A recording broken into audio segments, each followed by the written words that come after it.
Co obxectivo de dinamizar o turismo, ao tempo que se potencia o patrimonio literario e musical galego, a Xunta de Galicia pon en marcha o programa Música Medieval en Camiño. A iniciativa, promovida pola soprano Esperanza Mara en colaboración coa Secretaría Xeral de Política Lingüística e o Concello de Noia, compónse de 7 visitas musicais coa interpretación de cántigas medievais. Desenvolveránse ao longo do mes de agosto en lugares tan emblemáticos como Santa María Nova, a Praza do Curro ou San Martiño. Vamos a facer como unhas visitas guiadas en 2 ou 3 monumentos do Concello de Noia, dos máis representativos, un dos cales é este, donde ela, en grupos de 10 personas, 12 personas, máis ou menos, vamos a ver como vai evolucionando, pois vai a vez de esa promoción turística dos nosos espazos museísticos e patrimoniais, pois tamén vai a cantar.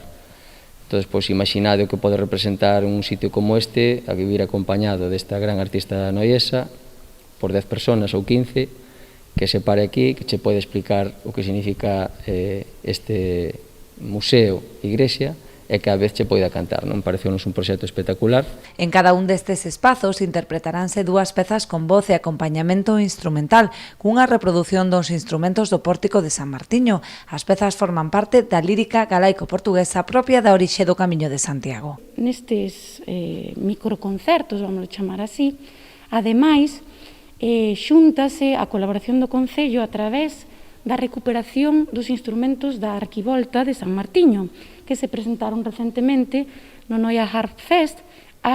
Nestas presentacións haberá autoacompañamento de voz, igual que se fose un trovador, con algúns dos instrumentos da Arquivolta. Esta iniciativa enmárcase no Fondo de Proxectos Culturais Xacobeo 2021, unha das principais medidas que contempla a Xunta de Galicia no plan de reactivación dos sectores cultural e turístico fronte aos efectos da crise sanitaria provocada pola COVID-19. Isto é un dos primeiros proxectos do Fondo de Proxectos Culturais Xacobeo 21 que presentamos, porque xusto encaixou na filosofía do que queríamos facer con esta convocatoria, que non é outra cousa que reformular os orzamentos do Xacobeo 21 para potenciar o tecido cultural de base e para potenciar tamén os lugares emblemáticos de Galicia que teñan que ver en maior ou menor medida co camiño que feito Xacobeo, cos atractivos turísticos da nosa terra. No acto de presentación participou tamén a deseñadora boirense Eva Outeiral, quen ideou o vestido e o tocado de inspiración medieval que lucirá Esperanza en cada actuación.